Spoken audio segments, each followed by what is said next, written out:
بسم اللہ الرحمن الرحیم۔ سبق نمبر 47۔ اونٹ تو ہے بس حلیم و خوش خصال، تربیت میں چھوٹے بچوں کی مثال۔ تیری پیدائش رفاہ عام ہے، آدمی کے واسطے آرام ہے۔ کھانا کپڑا تجھ سے پاتے ہیں بشر، تو نے دی ہے ان کو روزی قرض پر۔ لق و دق صحرا میں یا میدان میں، اور عرب کے گرم ریگستان میں۔ نے چٹانیں سایہ افغن ہے جہاں، اور نہ آب سرد کے دریا رواں۔ طول و عرض لمبائی چوڑائی، قوت بینائی دیکھنے کی قوت، مفقود غائب گم، مہذب ترقی یافتہ تہذیب والا، حلیم بردبار صبر کرنے والا، خوش خصال اچھی عادتوں والا، رفاہ عام عام لوگوں کی بھلائی۔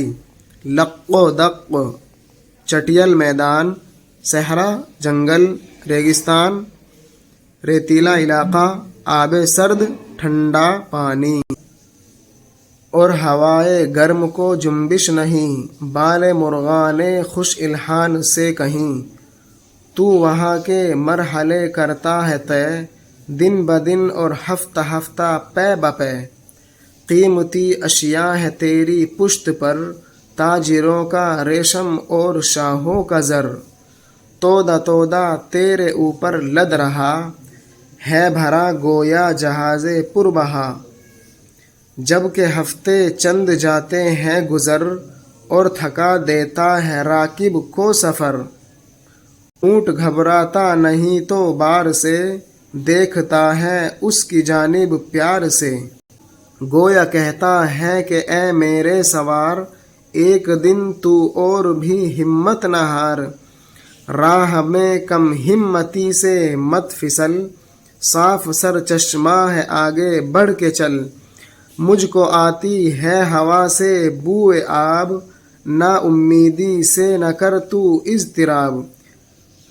اونٹ تو کرتا ہے اس کی رہبری، یوں بنا دیتا ہے راکب کو جری۔ آخرش منزل پہ پہنچاتا ہے تو، اور سوکھے خار و خس کھاتا ہے تو۔ صبر سے کرتا ہے طے راہ دراز، سچ کہا ہے تو ہے خشکی کا جہاز۔ الغرض تو ہے حلیم و خوش خصال، تربیت میں چھوٹے بچوں کی مثال۔ بال مرغان خوش الحان، اچھی آواز والے پرندوں کے پر۔ پے بپے لگاتار متواتر۔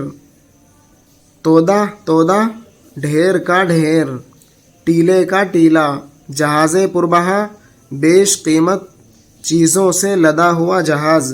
راکب سوار، سرچشمہ پانی کا سوتا، بوئے آب پانی کی بو، پانی کی مہک، جری باہمت بہادر نڈر شیر دل۔ آخرش آخرکار انجام کار، خار و خس گھاس پھوس، راہ دراز لمبا راستہ۔